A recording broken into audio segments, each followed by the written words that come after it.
कि मैं क्लास 7 की बुक पढ़ा, तो आज मुझे क्लास 7 की बुक का पढ़ाने का मौका मिला है। उसमें एक पोयम है चारों दिशाएं, वो मैं अपने स्टूडेंट को बताना चाहता हूँ। उसका एक वर्जन बताऊँगा कि देखिए, उगता सूरज जिधर सामने, उधर खड़े हो मुँह करके तुम, ठीक सामने पूरब होता और पीठ पीछे है पश्चिम, बाईं ओर दिशा उत्तर की, दाईं हो तुम्हारे दक्षिण, चार दिशाएं होती हैं यूं, पूरब पश्चिम उत्तर दक्षिण। आप इस डायरेक्शन में मुंह करके खड़े हो जाए, जैसे ये स्टूडेंट खड़ा हुआ है, उसी प्रकार सन की लाइट की तरफ मुंह कर खड़े हो जाइए, तो आपको चारों दिशाओं का ज्ञान हो जाता है।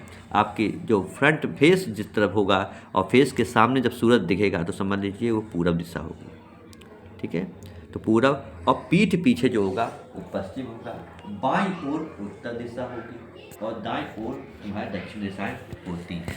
ये चारों दिशाएं को ज्ञात करने का एक तरीका है। सिंपल वे में दिशाओं को बच्चों को समझाया जाता है, तो इस तरह टीचर लोग समझा देते हैं कि बच्चे खेल के माध्यम से इस चीज़ को, दिशाओं के ज्ञान को समझ जाएं और उनको भूलें नहीं कभी।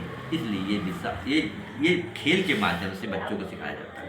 एक और पोयम है, मैं अपने स्टूडेंट को बताना चाहूँगा, मैं इसको भी पढ़ूँगा, देखिएगा। उसमें है वो, ये है गिरे ताल में चंदा मामा। पोयम का नाम है गिरे ताल में चंदा मामा। देखिएगा दोस्तों, गिरे ताल में चंदा मामा एक पोयम, बहुत सुंदर पोयम है और बहुत अच्छी तरह से बताई गई है। ये बच्चों को खेल खेल में समझाई जाती है, क्लास 2 के बच्चों को।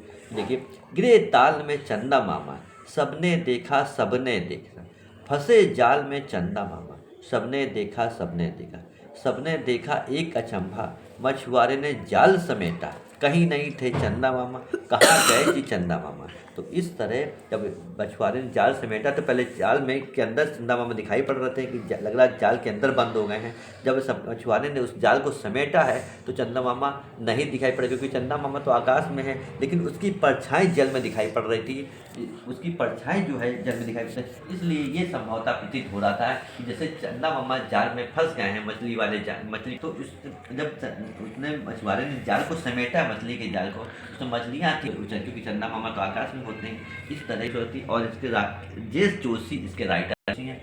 इसी शब्दों के साथ मैं अपनी बात को खत्म। जय हिंद, जय भारत।